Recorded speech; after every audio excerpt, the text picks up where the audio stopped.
I'm a garbage man. A lot of people wrinkle their noses when I tell them what I do, and I don't blame them. My job literally stinks. I love it though, because it has some awesome perks. The pay is great, I'm usually home by 5 every evening, and my boss doesn't care if we keep something that someone puts out to the curb.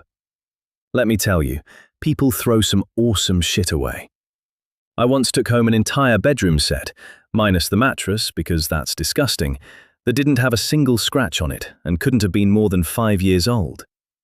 But I didn't come here to tell you about my nightstand. I came to tell you about a clock. I was on my usual route last Friday, one that took us through a section of a town littered with small shops that each had 1 or 2 apartments above them. Most of the shops are closed because the economy sucks, and there's 3 Walmarts less than 30 minutes away from this particular area. The owners of the buildings still rent out those apartments though, because they have to make money somehow. So I'm riding the back of the truck down a pothole-filled alley, grabbing up bags and dumping cans, bitching in my head about how most people are too damn lazy to walk the 5 feet from their back door to the dumpster, when I see this absolutely gorgeous antique clock. It sat on top of a stained cardboard box right outside of the back door of one of the shops. I was surprised to see such a beautiful thing sitting in such a dank alley. Especially because, as far as I was aware, that shop had closed down 2 years ago and nothing ever took its place. I believe the space above the shop was unoccupied as well, unless the tenants didn't mind broken windows lined with pigeon shit. I tossed the box into the back with the other garbage, placed the clock in the passenger seat up front, after bragging about my fine to my driver, of course, then jumped on the back bumper of the truck and signaled the driver that I was ready to go.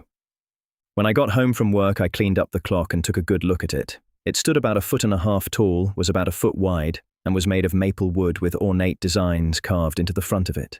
There was a small glass door under the face that displayed a brass pendulum. I opened it to clear out a few pistachio shells and a dead bug, and made sure the pendulum still swung. It did. The only thing wrong with the clock was that it didn't work. The delicate-looking brass hands were forever stuck at 11:11. I placed it at the center of the mantel in my living room, checking to make sure the flat, square base was far enough away from the edge that my cat wouldn't knock it down, ran my fingers along the now shiny, rounded top, and went to make dinner. That night, I was lying in bed, trying to fall asleep, when I heard a ticking noise coming from my living room. At first, I thought I was hearing things, but Harry, the aforementioned cat, must have heard it too because he started acting strange. My normally laid-back little ball of orange fluff was pacing back and forth at the foot of my bed, ears pushed back and tail puffed up. I went out to investigate, with Harry at my heels, thinking how strange it would be that my broken clock would start working in its own. A soft whispering stopped me in my tracks about halfway down the steps. I couldn't make out what was being said, but the voice sounded like it belonged to a man. I quietly crept down the rest of the stairs, grabbed an umbrella from the stand that sits next to the front door, and made my way to the living room. My agitated feline decided that this was a good time to bail and ran like hell after hissing at my pitch-black destination. I raised my weapon above my head, ready to strike at the whispering intruder, and flipped the switch that turned on the overhead light. As soon as the light flooded the room, the whispering and ticking stopped. The room was empty. I examined the clock, which was still stuck on 11:11, and the pendulum was still as stone. I shrugged my shoulders and turned to walk back to my bedroom, and that's when I saw the small pile of pistachio shells sitting on my coffee table. I checked the whole house.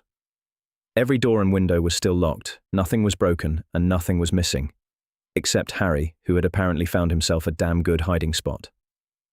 The only evidence that anyone other than myself was inside my house was the pistachio shells, and the last time I checked, that wasn't considered to be very conclusive. I cleaned them up and went back to bed.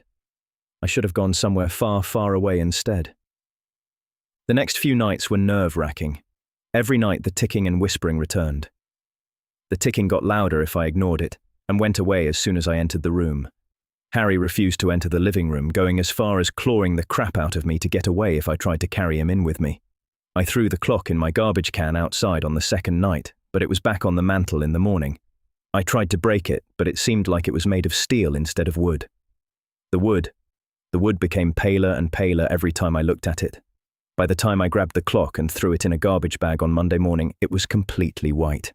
I threw the bag in the back of the truck I would be riding that day, determined to let the clock be crushed by and discarded with the tons of trash we collected. I left work feeling good. There was no way the clock could come back from that, right? I unlocked and opened my front door, flipping through my mail as I entered my home. I was barely in the house before I stumbled over something sitting in the middle of the floor. I cursed out loud as I looked at whatever the hell it was that almost made me break my neck. On the floor, a few feet farther away since I had kicked it, was a stained and tattered box sealed with red tape. I had no idea how it had gotten there. My now too frequent check of the doors and windows proved that everything was locked tight and unbroken. I was pretty damn sure that it wasn't a bomb, since nothing exploded when I kicked it 5 feet down the hallway. But I had no idea what could have been inside. I stomped into the kitchen and downed a couple shots of whiskey to attempt to calm my nerves while I debated calling the police. I was pouring shot number 3 when I heard the familiar ticking.